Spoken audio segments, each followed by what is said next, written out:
Hoy nos visita y es un honor que hayas venido, Liliana Parodi. Bueno, Osvaldo, muchas gracias por la invitación. Cada vez que hablabas me remontaba y aquellos tiempos de que vos eras movilero y yo era productora en Radio Rivadavia. Y bueno, viste que uno va sacando del baúl y va tirando según con las personas que Claro. te encuentres, con las personas que hablas, y me parece fantástico. Y sí, de las épocas de Magdalena, de Claro. Néstor Ibarra. Y yo estaba con los chicos de Rivadavia, porque imagínate que cuando yo empecé en Rivadavia, eh, eh, mm, el primer programa que hice era un programa que salía para Radio Mar del Plata, con un equipo que estaba Ramón Costa, Luisa Balmaya, Pablo Talamoni y Mario Nasinovich. Era un programa desde Buenos Aires para Radio Mar del Plata. Eso fue lo primero que hice. Pero inmediatamente hubo suplencias o lugares que se fueron abriendo, por ejemplo, en el programa de Cacho Fontana, Sí. que era sexta edición, después en el de Antonio, La vida y el canto, y en Rapidísimo. Entonces, haber pasado por esos 3 programas te deja una enseñanza y era como, bueno, wow, recién empiezo y ya estoy jugando en Boca, pensaba yo. Sí. ¿Sos hincha de Boca? Claro, Ah, bueno, entonces por eso empezaste por ese lado. claro. Bueno, yo soy de River. Bueno, Somos primos. o los Somos primos, primos, somos claro. primos. ¿Cómo estamos gastando guita, ustedes y nosotros y andamos malísimos. Sí, no se ve que no funciona solo gastar guita. Bueno, vos sabés que vos has estado con tantas grandes figuras trabajando cuando has desempeñado a lo largo tu exitosa trayectoria, porque le recordamos a la gente que mucha de la gran programación que ha tenido el Canal América has manejado vos, has estado como Sí, gerente de estuve en todas las producción. etapas, como productora de programas, como gerente de producción, como directora de noticias, porque vos me mencionaste recién que generamos aquella primera radio de noticias del país, que fue Radio América. Después Exactamente. generamos el primer canal de noticias del país, que fue CBN. Después ese canal se transformó en lo que es hoy A24, pero digamos es la continuidad de aquel primer canal de noticias. En el mismo año nació Crónica TV y TN, pero el primero fue CBN porque Eduardo Arnequian quería ser el primero en traer ese proyecto a la Argentina. Y después la transformación de América, que es el canal que, bueno, que aún está hoy, que en los últimos 10 años que yo estuve, fue definitivamente un canal en vivo. Y bueno, eso fue digamos, lo más alto que yo pude acceder a ser directora de contenidos de ese canal en vivo. Liliana, y contanos, porque uno más o menos conoce el ambiente, pero la gente por ahí, hay mucha gente que no. Cuando vos estás con muchas estrellas, cuando vos estás con mucha exposición, porque no solamente estar frente a la cámara te expone estar detrás de la cámara, porque el que está detrás de la cámara es el que hace que el que está enfrente tenga éxito. Sí. ¿Cómo te manejaste en tu vida con el ego? Mira, el ego es una parte necesaria en esas personas que llevan adelante lo que uno produce. Tienen un cachito más de ego, o en algunos casos un cacho grande, pero no importa, y hay que lidiar un poco con eso. Eso los transforma en esa persona que después la gente elige, porque por más que yo diga que alguien tiene mucho ego, pero si además tiene éxito y la gente lo elige, yo tengo que ser respetuosa de eso. Lo que siempre trabajé con los equipos era de que todo lo que nosotros pudiésemos pensar, crear, producir, armar, si esas personas, o un conductor, o esa persona, no lo llevaba adelante bien, todo nuestro trabajo perdía sentido. Claro. Entonces, en el momento del aire y en el momento de armado del contenido, para nosotros el conductor, la conductora, el equipo que está en cámara es lo más importante. Trabajamos para que ellos lo hagan bien. El lucimiento, y bueno, es posible que sea más importante, hasta en términos económicos, del que está delante de cámara antes. Ahora es más parejo todo, pero es así. Digamos, yo cuando estudié, vos recién decías periodismo y locución, pensé que iba a ser locutora, que iba a ser movilera, que iba a ser notera, que algún día podría haber conducido un programa de noticias porque era periodista, qué sé yo, lo que uno se piensa para uno. Sí. Y ahí empezó en mi vida una palabra que es producción, y que yo no había estudiado producción, no sabía cómo era exactamente el trabajo de producción, y fue lo primero que aparece en mi vida. Y ese proyecto fue creciendo hasta esto que hablamos recién, y entonces yo después no pensé más en estar enfrente de cámara ni enfrente de micrófono. Sentía que me faltaba, que yo o me faltaba imagen, o me faltaba palabra, o que tenía una gran responsabilidad, que el que estaba en el micrófono y delante del micrófono tenía que ser más de lo que yo podía dar. Claro. Y entonces, bueno, la cosa quedó ahí bueno, no reniego en absoluto de eso. Bueno, yo también me siento muy orgulloso de mi equipo de producción, porque como comentábamos antes de salir al aire, hemos tenido muchos reconocimientos, y vos sabés que cuando vas a un lado, siempre averiguás un poquito quiénes son han venido de invitados acá, y cuando empezás a ver decís, bueno, la pucha, me invitaron, bueno, voy. Acá tenemos al lado mío a Axel Ibáñez, que te está filmando porque después vamos a sacar los reels. Por supuesto, pero eso viste que antes nosotros hacíamos un programa y se terminaba el partido. Ahora es No, 360, tenemos que salir en el vertical, en el horizontal, en el YouTube, pero en por cuántos te vieron, supuesto. cuántos te dieron el like, cuántos te hicieron el hate. Ay, por favor, Ah, chicos, qué y lo trabajo. lindo es que me entra a mí en el Instagram. Te doy un ejemplo. Hace 2 semanas creo que vino Titi Fernández y ya lleva como 500.000 vistas, pero también tiene como 5.000 mensajes, que Claro. vos viste cómo es en la red, a favor, en contra, Sí, claro. y yo me río porque no puedo participar, yo no, nada, yo miro y leo, pero el tema es así. Vos fíjate que el que viene y es entrevistado a veces tira respuestas que son tan jugosas que uno que mira las redes, y ahora todo el mundo mira las redes, todas las Sí, sí, edades sí, miran las redes, todos que consumimos de ese, pronto, a ver qué dice corto, Liliana Parodi. ese contenido corto que en un par de ideas nos están diciendo algo. Y bueno, y Claro, te quedás a lo mejor con ni eso. hablar del título, Ni hablar del el título. famoso título gancho. Por favor. Imagínate que yo eso en su momento, en los 90, hacíamos noticieros de televisión, obviamente, dentro de toda la programación de América, y poníamos videógrafos, o sea, lo que la gente lee. Para mí eso es casi tan importante como lo que estamos haciendo en imagen, el graph de los programas, sobre todo los programas periodísticos, los programas en vivo, etcétera. Por supuesto, no de una ficción o de un entretenimiento. Entonces ahí se me ocurrió, estaba hablando Cabal una vez, y entonces se me ocurrió que había que entrecomillar lo que hablaba. Y ahí nacieron los entrecomillados, antes no hacíamos eso. Porque con eso iba sosteniendo la atención de lo que, bueno, un personaje o un entrevistado estuviera diciendo. En este caso me acuerdo que lo hice porque estaba haciendo un discurso. Vos fíjate que antes de que entráramos al aire, estaba charlando con Teto Medina, que también en el grupo tiene su programa, y me dijo, che, me enteré que viene Liliana a verte, qué sé yo. Me dijo, qué capa, a cada rato se le cae una idea. Mirá cómo te definió, ¡Ay, qué cómo te bien! define ¡Qué la bien! gente. Es un orgullo para vos. Un orgullo. Y la verdad que sí, porque uno lo lleva como, mira, hoy estuve reunida con una periodista mucho más joven que yo, que soy joven, porque soy una chica silver, pero ella es Seguro. mucho más joven, apenas está entrando ahí los 51, recién entra, viste, en los primeros pasos de la silver.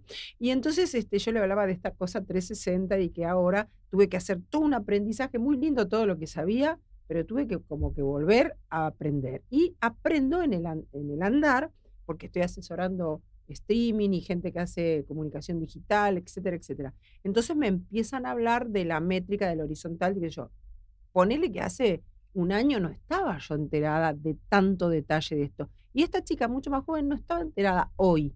Y eso que es una periodista y por ahí. Me dice, no, pero no, hoy hay un montón de detalles que tener en cuenta.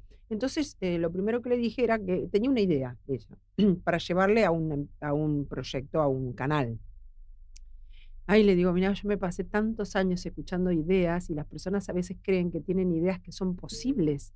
Y en general te traen ideas que vos no sabes cómo decir que eso tiene una cantidad de problemas. La idea puede ser brillante, pero si eso al lado no tiene bueno, ¿y esto cómo se hace? ¿Quién lo hace? ¿Cuánto cuesta? ¿Quién lo va a pagar? Y Claro, con esa ¿cuánto idea, cuesta? no, eso es fundamental. Yo a los chicos que les enseño producción, porque tengo una carrera de producción en la Universidad de Matanza, es fundamental que al lado esté el número, el presupuesto de lo que yo, porque no alcanza con la idea solamente, porque para llevarla adelante se pasa muy bien. ¿Quién va a poner ese presupuesto? Los anunciantes, lo vamos a sacar nosotros, la empresa, perfecto. ¿Y a dónde quiero llegar? ¿A qué público le quiero llegar? Esto se tiene que transformar en un éxito de medición de audiencia en la tele de Ibope o de visualizaciones ¿en qué lo quiero transformar? En un éxito. Ese éxito me va a devolver comercialmente la inversión, ese éxito me va a lograr que yo penetre en un público y que sea influyente en algo. O sea, alguien cuando piensa en una idea tiene que tener todos esas pequeñas cosas que a mí me parecen sencillas y veo que no son sencillas. Cuando la chica me daba su idea, que, ay, yo decía, mira, vos tenés que llevarle una solución a alguien, no le tenés que llevar un problema cuando llevas Claro, una idea. porque a veces la idea es un problema. Es un problema que no sabes ni cómo decir, cómo salir de ahí, ¿viste? ¿Y cómo decirle a ella que es lindísimo lo que planteás, pero imposible de hacerlo? Claro, que no solo pasa en programas, pasa en la vida misma, ¿entendés? Y nosotros los pragmáticos, que dejamos el sueño para otra oportunidad,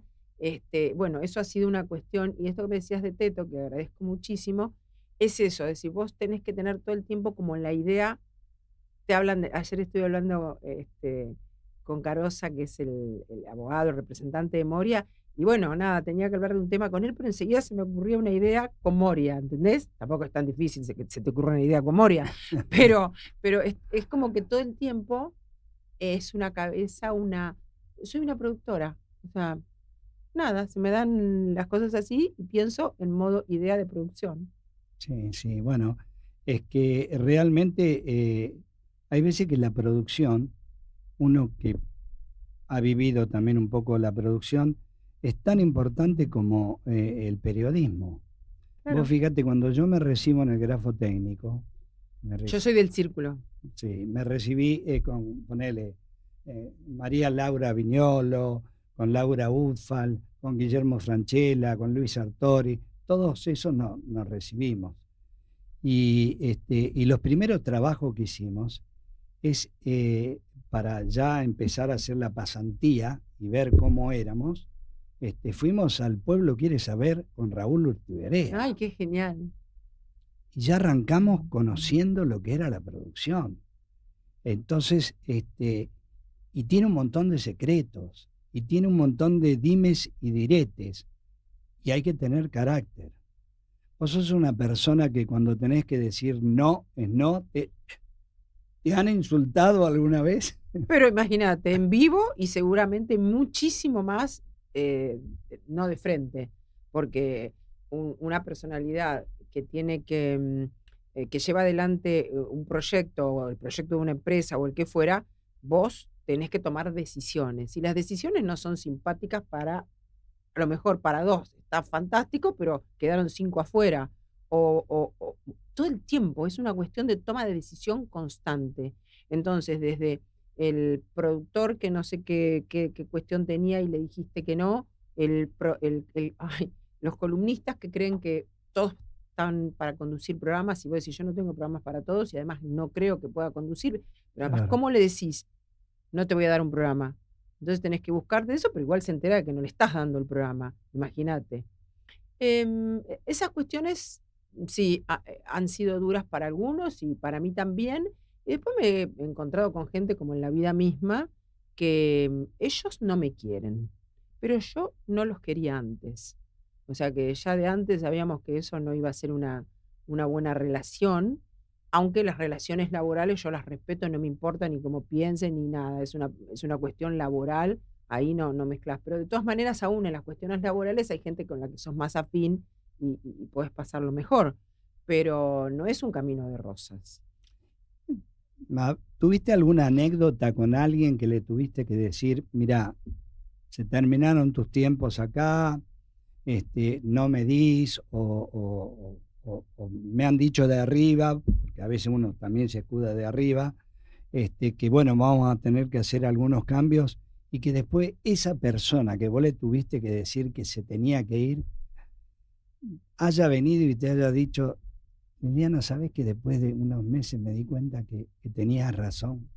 No me acuerdo ahora tanto detalle.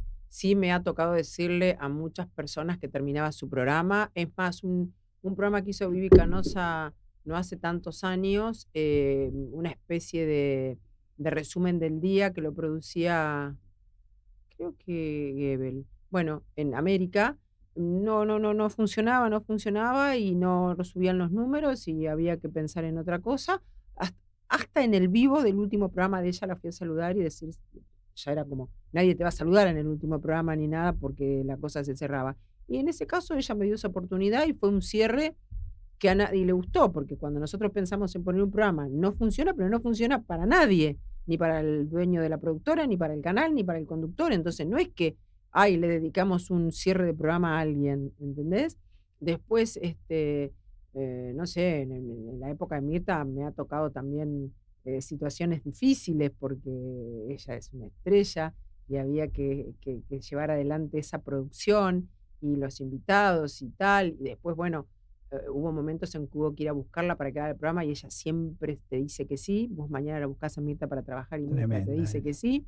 Y también cuando había que cerrar ciclos era difícil, de cómo le explicás que a lo mejor no tenés el mismo horario para el año siguiente y demás. Son todos momentos, eh, pero si vos liderás cualquier trabajo o cualquier situación de la vida, un líder está para decir las cosas todas y ser responsable de todas. Yo, por ejemplo, el me lo dijeron de arriba jamás lo uso, porque yo para eso estoy en un puesto y para eso tengo una remuneración, un contrato, un salario, como sea, importante para tener ese lugar. Y una Entonces, una responsabilidad. responsabilidad. Entonces yo no estoy para decir, no, me dijo, viste el dueño. No, no, no, chicos, eso nunca se hace. Yo les digo, chicos, no se explica. Usted se enfrenta con la situación y la resuelve. Si a usted le dijo, me dijo, te dije, eso no es gestión, eso no es liderazgo. Pero bueno, la mayoría de la gente te dice, no, me dijo fulano, no sé qué, y le echa la culpa al otro. Eso yo no estoy de acuerdo. Sí, no, pues es escaparle, perdón, pero me está sonando acá y a veces puede venir algún. Le tengo que mandar un beso a Sol Muñoz, Ah, tu mi asistente. asistente hermosa. Es divina. Mandale un beso. Acá me está escribiendo. Si llegaste. Estaba preocupada si había llegado Sí, porque, sí, no sí. sé, había algún problema de tránsito que tardé más de la cuenta y me insistía, ¿llegaste? ¿Sí, ¿estás Le, le- bien? le puso mucha gana a esto de tu Bueno, venida. imagínate que ella tiene 22 años. Sí, la veo O en la sea, foto jovencita. es como juntar mundos, que de eso se trata lo que hago ahora un poco. O sea, yo aprendo mucho de todos ellos y por supuesto yo también pongo lo mío y mi experiencia y todo lo demás, ¿no? Entonces hay un intercambio generacional, casi como una mentoría cruzada, en donde yo voy aprendiendo cosas y ellos van aprendiendo cosas de mí y está buena esa etapa. Vos sabés que hoy me llamó, yo colaboro con ellos, estoy un poco en la comisión directiva, podríamos decir, una fundación que se llama Alma Humana. Esta fundación, a su vez, que tiene amplios salones en el edificio donde se llevan a cabo diversas actividades, desde yoga, de depresión corporal, desde danza, desde radio. También tienen un café que se llama Humana Café y que está conducido y preparado los cafés porque les enseñan barística de chicos con problemas neurodivergentes. Ok. Entonces, me felicitó por tu venida hoy acá y me dice, invítala a Liliana que venga porque le va a encantar la fundación, va a charlar con los chicos que le van a hacer el café, Ok. pero aparte, ellos están armando, dice, y nos puede asesorar porque están armando un streaming y una Ay, radio. qué bueno, qué bueno. Uno nunca sabe dónde salta No, no, no, por el supuesto, y todo conejo. tiene su Yo secreto. después voy a arreglar contigo para que vayamos juntos Sí, cómo no. a tomar un café, porque te va a encantar la fundación. Sí, yo participo en 4 fundaciones. Una es de chicos y jóvenes, pero es inclusión a través de la música. Son Qué escuelas de bueno. música, pero increíble lo que se hace y lo que hacen ellos, ¿no? Yo no hago, yo colaboro con acercar propuestas, gente, empresas, público, relaciones, bueno, todo lo que uno puede aportar. Te imaginas que lo que menos puedo aportar es enseñar música. Sí, y vos sabés que también están sacando una página que se llama Info Humana, donde vos tenés que tratar todos temas que tengan que ver con la vida, con la ayuda, con la solidaridad, con el tratar de que el otro esté bien. Y de apuro me dijo, se me cayeron dos columnistas, armame una columna. Y antes de venir la tuve que armar y hablé sobre el tema de la niñez, que es un ejercicio permanente para la mente. ¿Por qué? Porque todos hemos tenido una niñez distinta. Sí. Todos hemos vivido una niñez amarga, feliz, en la mitad, con grises, con negros, oscuros y con felicidades. ¿Cómo fue tu niñez? Mira, a ver, la primero que me sale es decirte que fue una niñez feliz. Pero después cuando revisás desde el adulto, decís, no, pero mira que pasaron un montón de cosas que vos como por ahí la querías un poco cortar. Yo soy de la provincia de Buenos Aires, de General Villegas.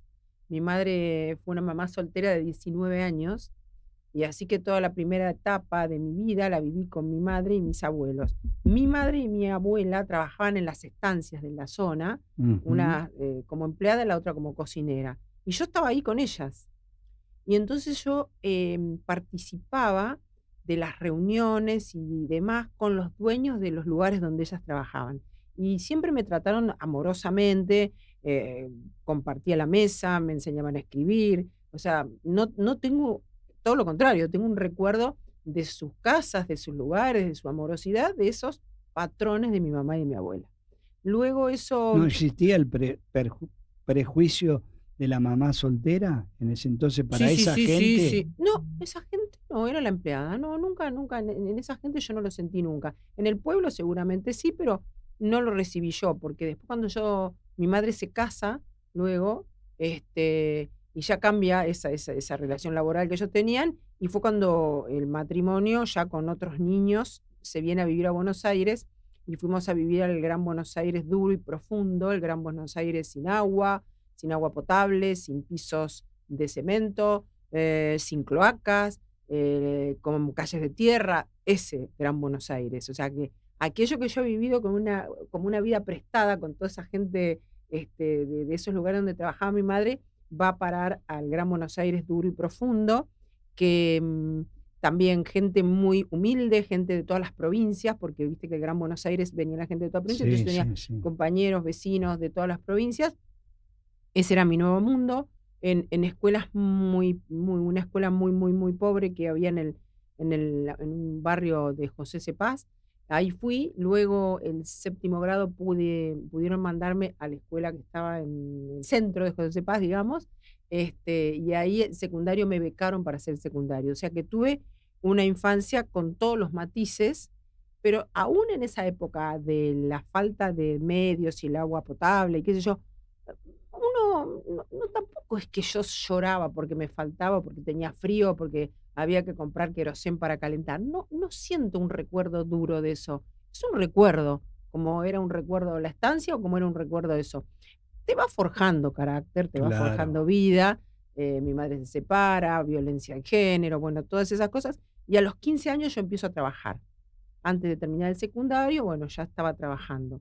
Entonces, la adolescencia por ahí la recuerdo como un poco más dura, porque cuando por ahí tus compañeros estaban un poco más para la diversión, yo tenía como una Estructura. responsabilidad familiar grande y que me dura hasta hoy. Pero eso logró que yo tuviera como una obsesión de no ser una chica de mi edad con problemas, carencias y demás, porque aquello que yo viví yo no lo quería repetir, eso sí lo tenía claro. Quería, trabajar, quería forjar mi futuro, quería estudiar, no sé, siempre para adelante para no llevar a esta mujer que soy hoy y los años que me queden por delante a vivir las vulnerabilidades que viví de chica. Eso sí, a mí y a mi Claro. familia en lo posible. Me encanta todo lo que estás contando porque en el fondo eso muestra lo fuerte que ha sido tu estructura desde joven para crear lo que hoy es Liliana Parodi, ya hecha viga. No me voltea cualquier vientito. No, Entonces, y hablando de cualquier vientito, sé que estás conduciendo o haciendo cosas por lo que es el liderazgo. Sí, bueno, con esto de que, mira, en la época, ponele, cuando estudiaba en el círculo de la prensa, inclusive en la escuela primaria, fui buena alumna, medio, ¿cómo se decía? Tragalibros, Sí, por traga media libre. traga, porque fui abanderada, o sea, me iba bien. Entonces, era medio, un poquito la líder, ¿viste? En el colegio secundario ya era un desastre de líder, y aún sin llevarme materia, pero jugaba al truco entonces cuando yo estaba jugando al truco con el grupo, y si estaba yo, que era como la buena alumna, los preceptores por ahí hacían como que no veían, era la delegada del grado. Después cuando estudiaba en el círculo de la prensa, era delegada también con Sergio Barberis, mi compañero y amigo. Entonces tenía esa cosa medio de liderar siempre. En mi familia, yo me senté en la punta de la mesa toda la vida por mis Mirá. hermanos y mi mamá, me sentaban en la punta de la mesa. Entonces, tenés como un O sea que ejercicio, ellos mismos reconocían mi liderazgo hasta hoy. ¿De qué Entonces, signo sos? Tauro. Ah, mirá. Y eso vos lo llevas impreso, entonces vas andando. A veces hay gente que le rompe la paciencia, que vos te hagas la líder o quieras dar instrucciones de todo. La verdad es que se molestan algunas personas. Ahora, en esta etapa, soy un poco más condescendiente y por ahí aprendí un poco más a manejar ese liderazgo más duro. Bueno, Eh, pero eso también lo puedo transferir ahora, una vez que dejo mi vida corporativa, de trabajar más de 30 años en América, y me tuve que independizar y decir, ¿y ahora qué hago conmigo? Entonces tenés que salir a liderarte vos mismo con un proyecto propio para seguir estando en el mercado, para seguir facturando, para seguir trabajando. Podés elegir no hacerlo, no podés vivir de la jubilación en ningún caso, las personas. Pero bueno, si tuviste la posibilidad que tuve yo de haber podido construir tu pequeña cuestión económica, pero aún así yo digo, no, no, yo tengo que seguir viviendo, seguir trabajando, seguir activa.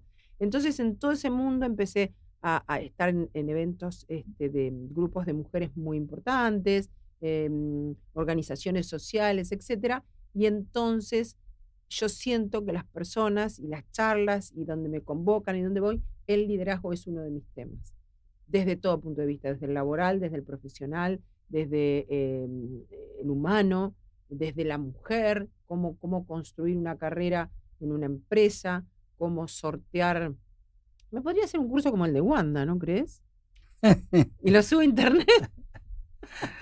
pero vos sabés que con todo lo que estás diciendo, yo creo que a esta altura, y se lo merecía desde hace mucho tiempo, la mujer ha pasado a ser líder en un montón de cosas que antes el patriarcado, vos sabés, no, no, no, una mujer, me traes una chica para esto, ¿ves?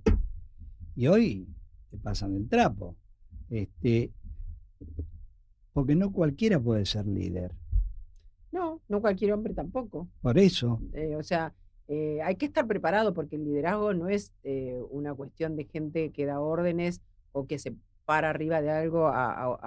No, un líder es una persona básicamente responsable de un grupo familiar, de una empresa, es responsable. Entonces, todo lo que pase bueno y lo otro lo tiene que asumir y lo tiene que gestionar y tiene que saber dónde se equivocó. Y el líder después se queda solo y dice, ¿y esto cómo lo resuelvo? Y cualquier cosa que te toque, una cuestión económica en la empresa, una gestión de recursos humanos, eh, sea cual fuere el rubro al que te dediques. Entonces, el líder es una persona con algunas cuestiones muy para la marketing y para contar, pero también tiene otras cosas. El liderazgo no es solamente la palabra, la parte linda de la palabra. Tiene otras partes que no son feas, pero tiene que ver con mucho trabajo, con mucha responsabilidad, con soledad en la decisión. Pero bueno, a mí siempre me gustó. vos sabés que mientras te escuchaba me acordaba de una anécdota. Por Mitre tuve muchos años acreditado en Casa de Gobierno y me acordaba de una anécdota de Menem. Este, tuve una muy buena relación con él, lo acompañé en todos sus viajes presidenciales, me tocó Alfonsín, me tocó De la Rúa, estaban en la terraza cuando se tomó el helicóptero. Fueron muchas experiencias muy grandes y muchos viajes. Pero un día charlando con él, eh, y teniendo confianza en la charla, le digo, presidente, cuando usted tiene que decidir algo, que le hablan de acá, le hablan de allá, lo miran de acá, ¿en qué lugar o en qué momento usted toma la decisión? Y me miró y me dijo, para mí el mejor lugar y donde he tomado, así, hasta me salía la voz, las mejores decisiones es cuando estoy en el mingitorio. ¡Ah! Estoy solo y nadie viene a hablarme. Me estaba acordando de, en eso de tomar decisiones, cada persona tiene su forma, su actitud, su manera de implementarlo, y en tu caso, que has tenido que hacerlo muchas veces, no ha sido fácil. No, porque en el caso de él, por supuesto que un presidente de la nación es supuestamente la persona más poderosa y el liderazgo está muy cerca del poder. O sea, cuando vos liderás, tenés una cuota de poder Sí, sobre personas, sobre decisiones y demás. Y bueno, el poder y el liderazgo casi te diría, pero el poder es algo efímero, ¿no? claro. Y bastante solitario a la Sí, hora de eso tomar me la decía. decisión. Y claro, imagínate en esos lugares, ¿no? No se lo quiere ni imaginar uno. Eh, y a veces en los medios hay una relación, bueno, lo que nos ha tocado a nosotros, yo no trabajé haciendo teleteatros, en general siempre fue periodismo o programas de actualidad o noticieros, etcétera. Entonces estuvo siempre cercano a los lugares de poder, al poder político, al poder económico, al poder de turno. Hay una relación ahí y un conocimiento que tenés que tener para lidiar con ese poder. Vos que sabés tanto de televisión, yo a veces también charlando así con los alumnos le digo, la gente se cansó de los políticos, se cansó de los economistas, ahora todos tienen su librito, todos tienen las soluciones, algunos han sido hasta ministros de economía y vos decís, oh, loco, cuando estuviste en el cargo, no, ¿por qué no hiciste esto que ahora venís como un maestrito a explicar? Y entonces, le digo, la gente, ¿por qué creen que creció tanto el espectáculo, los programas de espectáculo, de chusmerío, Ay, no que le esto, digas que lo otro, así. de esas cosas? Y del otro lado está la morbosidad. Vos viste que todos los canales, Policiales. claro, cómo lo asaltan a fulano, cómo le arrastran a la señora cuando de la moto le quieren sacar la cartera y va 5 metros por el asfalto y todo ese tipo. Cambió mucho la televisión, el gusto. Hoy con Teto hablábamos y decíamos, le falta humor. Bueno, en lo único que coincido es en que le falta humor. Para lo otro, yo no creo que haya cambiado tanto. En la falta de humor, la ficción que pasó a las plataformas, sí. Ahora, eh, yo me acuerdo de la niñez en uno de esos pueblos que vivíamos cerca de Villegas, en donde no había televisión, ni luz eléctrica, ni nada, y escuchaba los radioteatros por la radio, que eran fascinantes. Volvía de la escuela a escuchar un radioteatro que se llamaba Cachimba, la fea de Valle Grande. Imagínate lo que me acuerdo. Pero también estaban los radioteatros de gauchescos, y a Santos Vega y no sé qué. Entonces parabas la oreja y la radio, vos era La como estuvieras fantasía, viendo una película. la Y fantasía eso de que la era una radio. niña. Pero también se consumía un tabloid que se llamaba Así y que era de crónica. Entonces, escurrías, eso era sangre, chicos. Eso era policiales, policiales, policiales. O sea, que en todos los tiempos el policial, desde eso que te estoy diciendo que no El, había el, ni el famoso electricidad. cartel rojo, ¿te acordás? No, no, pero te estoy hablando de los 60, donde no Sí, había sí. tele, no había nada. Era el policial que te consumían en realidad cuando nace el diario Crónica, porque en ese formato la gente podía viajar colgada del tren y leerlo, las tapas eran policiales. Entonces el consumo del policial, ¿cuál es la diferencia ahora? Antes no había cámara de seguridad. Entonces el policial se reducía a la foto de la policía o del que fuera. Ahora es increíble, o sea, vos ves el caso, ponele el último, no es, sí, es policial, el de Moyano. Sí, sí. Entonces vos ves la cámara de entrada, la cámara de salida, si corres, si lo agarras. Es como ver un thriller de la vida real, es un reality. O Sí, sea, es sí. imposible. Entonces, eso no hay manera de que no se consuma. y si antes había morbo por comprar una revista o un diario o ver un noticiero de televisión con casos espeluznantes o de inseguridad o de lo que fuera, yo creo que eso siempre estuvo. El tema de hablar de los demás y de la vida íntima de los demás, vuelvo a mi pueblo. No había nada más interesante que sentarte en la vereda de la cosa para hablar de la vecina que había no sé qué cosa con el marido de no sé quién. Imagínate que yo vengo de Villegas, y ahí escribió la novela, o de ahí se inspiró Manuel Puig para escribir Boquitas Pintadas. Claro, claro, claro. Te la voy a contar. Es lo Sí, mismo, sí, pero sí. bueno, él cambia los nombres de las Hasta Juan personas. Martín, nuestro operador, hacía así con la cabeza. Cambian los nombres de las personas, pero ahí era todo un corre-vidile de lo que pasaba con ese señor, que después en Villegas, cuando se estrena la película en el año 74, la prohíben. O sea, porque había gente de Villegas que entendía que tal o cual personaje todavía estaba vivo. Había una leyenda familiar de mal gusto, pero decían de una tía mayor, la tía no habrá estado con este muchacho porque ella era una chica pícara de joven. O sea, imagínate lo que te digo. Entonces, cuando ahora o hace 1000 años, desde los programas de la tía Valentina, me acuerdo, no sé, hablar de la otra gente es una cosa que pasó siempre. Ahora, si es más, si es menos, ahora hay 400.000 riles, más cámara de seguridad, más gente que, o sea, vos hoy no No hay tenés secretos. secretos, no hay secretos. Claro, nosotros cuando hacíamos Intrusos en el 2001, Rial salía con un cassette que te iba a mostrar no sé qué cosa y vos podías estar todo el día porque nadie iba a tener ese material, pero ahora no hay una primicia, no hay nada. Entonces, ese ojo que está siempre espiando a la vida del otro, pasa con los famosos. Qué sé yo, la vida de Wanda, por más que a mí me parezca tremendo el tema de los niños, es una vida que te va pasando en capítulos adelante tuyo. Tanto es así que después esas vidas las están mandando a biopic.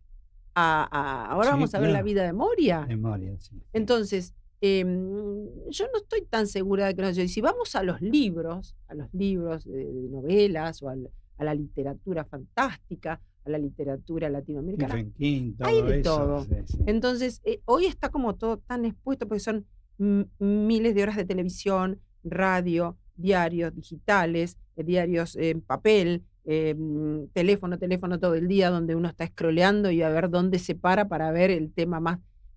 Es que yo no, a ver cómo te digo, después uno elige. Lo importante sería que todos estemos preparados para tener la cabeza lo suficientemente, como dicen en España, amueblada, para poder elegir y que no te entren todas las balas que te tiran por cualquier lado. Y eso tiene que ver con lo ideológico, con el modo de vida, con una cantidad de... Y ahí siempre vamos a estar expuestos. Estamos tan expuestos como cuando nosotros éramos chicos y leíamos los diarios o escuchábamos la radio y decíamos, lo leí en el diario. Y era una santa Sí, palabra, Dios mío. O lo dijo la radio y lo tomábamos como santa palabra. Ahora nos enteramos de, bueno, que en realidad cada empresa periodística tiene una línea editorial, que exacto. cada uno. Entonces, yo siempre pienso que vivimos mejor. O sea, eso de que, bueno, ahora es peor que antes, yo no lo veo así. ¿Sos una optimista nata? Soy optimista, sí, yo creo que a pesar de las cuestiones negativas que tenga este momento del mundo, como las tuvo hace 15 años o 50 años, siempre hay mejoras. Mejoras, bueno, ni hablar de mejoras en la expectativa de vida. ¿Cuál es el problema? Que eso no imprime a toda la población de los países en general. Es decir, claro, te digo un dato brutal. La expectativa de vida de Japón es de 84 años, promedio. La expectativa de vida de Somalia es de 54 años. Entonces, el mundo cambió, en algunos lugares no. O sea, para que nos hablemos de esta generación silver de la que hablo, que somos las personas más 50, hubo un cambio demográfico que el dato de Estados Unidos es en 100 años, la población aumentó su expectativa de vida 30 años. O sea, en el 1900 era de 47 años y hoy es de 77 años.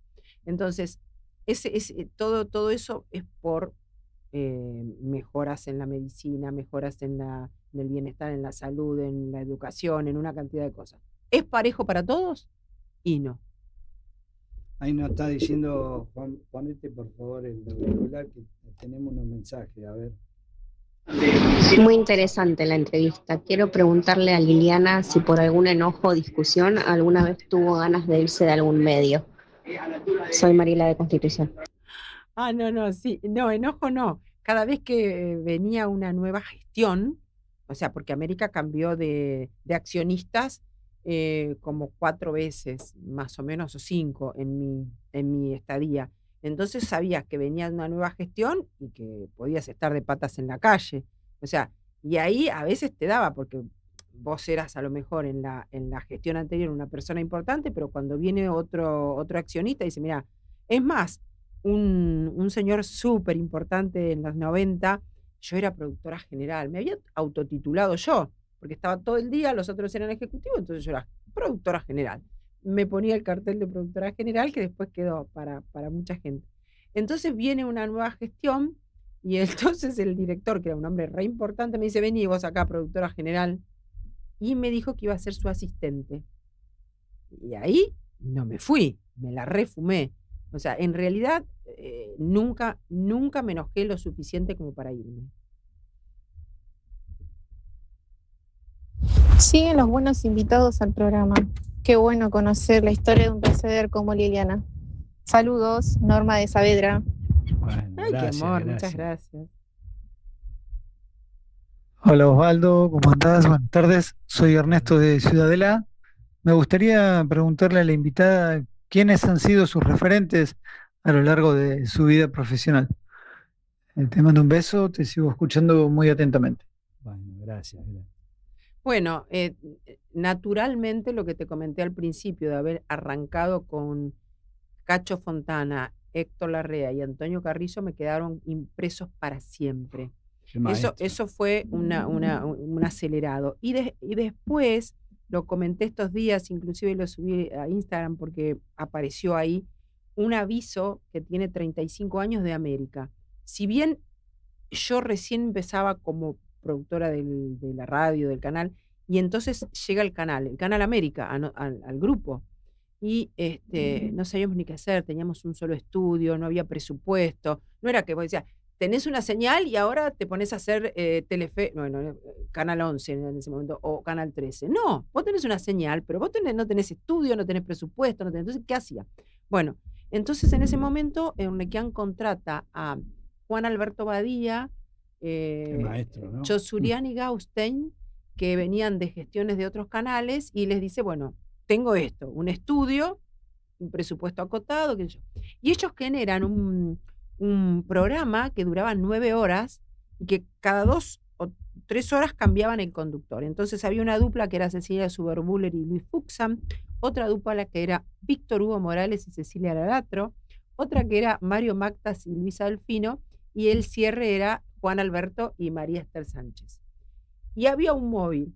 Entonces, acá estuvo María Ter también. Entonces esas 9 horas en vivo fue mi escuela, porque yo hoy, y por la cantidad de años que trabajé en América, la televisión en vivo es todo para mí. O sea, y después por supuesto con la tecnología y con el impacto y con más gente y más producción y demás. Pero yo creo que eso, que nadie se le ocurrió que iba a ser en mi escuela ni mi enseñanza, yo hoy lo tomo como que aquello fue lo que me marcó para siempre.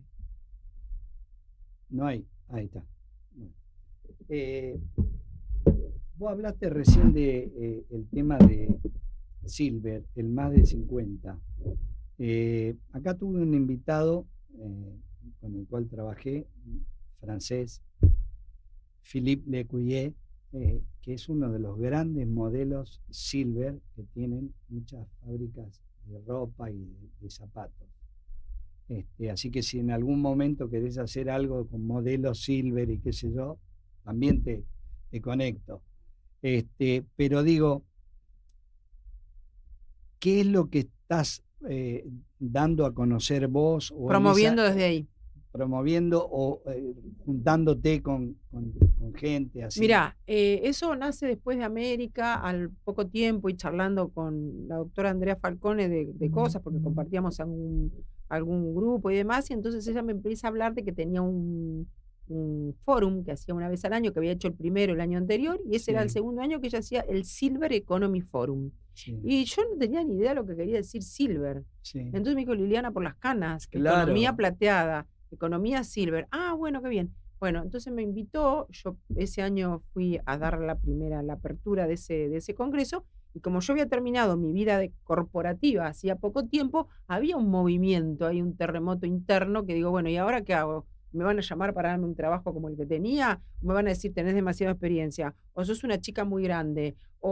Había mil preguntas en mí. Entonces yo preparo un texto, cuento eso y digo, la gran noticia es que vamos a vivir 100 años, como dice el médico brasilero Alexander Kalash.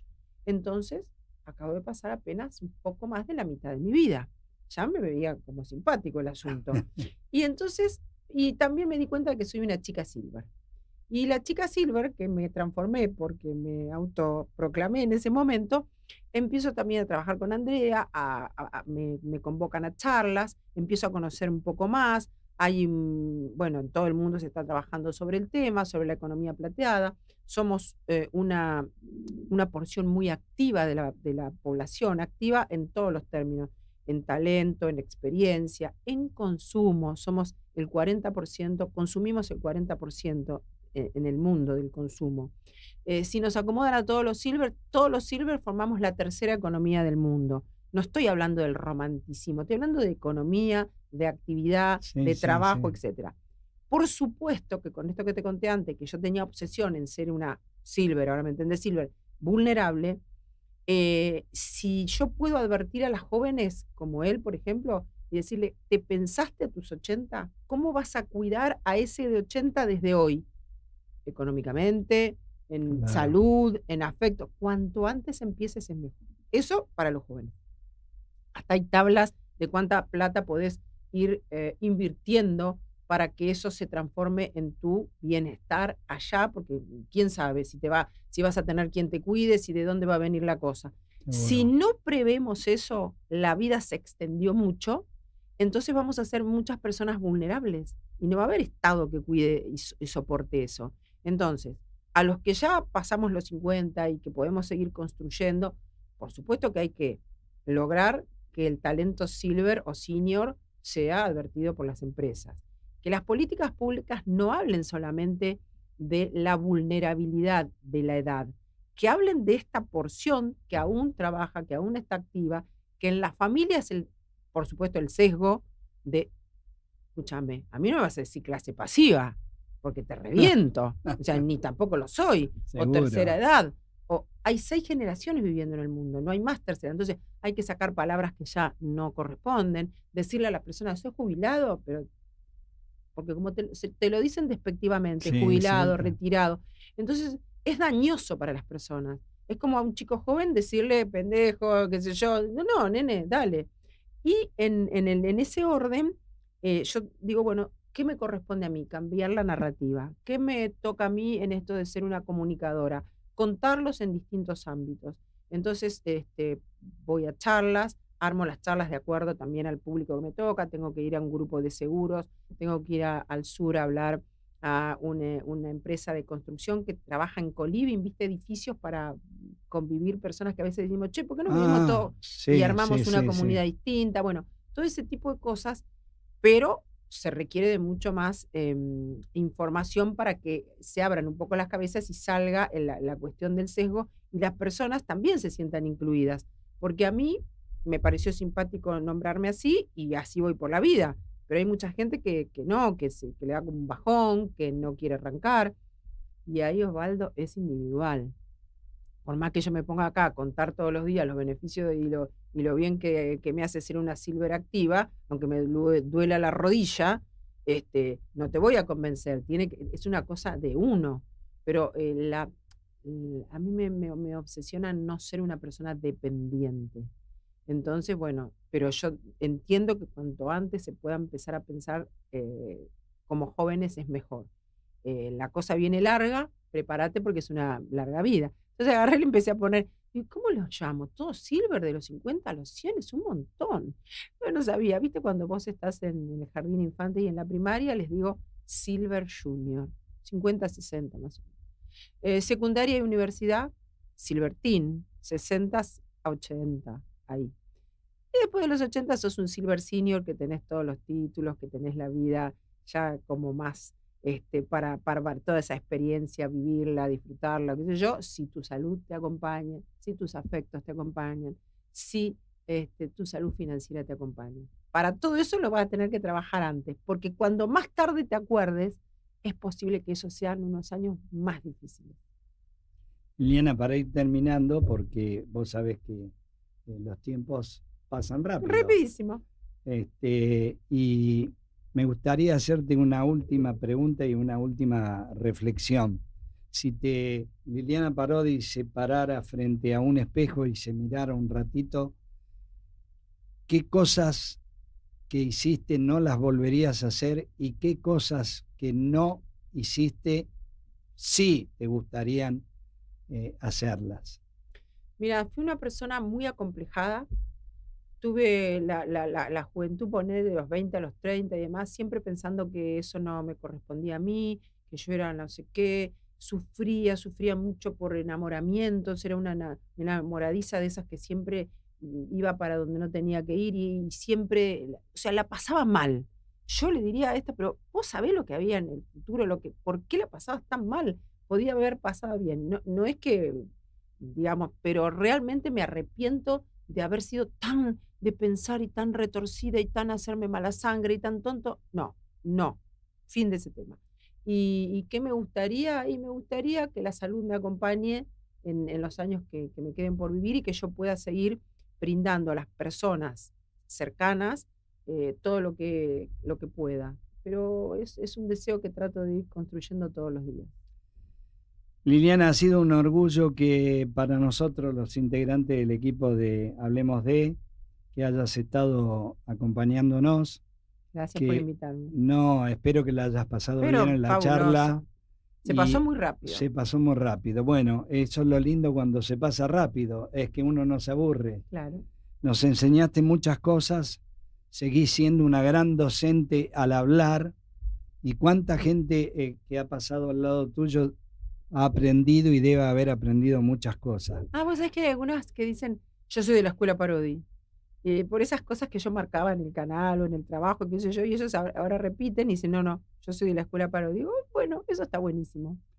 Así que te agradezco muchísimo tu participación. Gracias, Osvaldo. Gracias a todos. Y bueno, como digo siempre, señores, un programa más, una gran invitada, un orgullo que haya venido. Como le decíamos cuando la vendíamos en las redes, la señora televisión, la señora producción, y acá lo ha demostrado con todo lo que nos contó. Y me despido con la frase de siempre: la vida sigue transitando. No nos detengamos un solo instante en algo que no valga la pena. Chao, hasta el próximo viernes.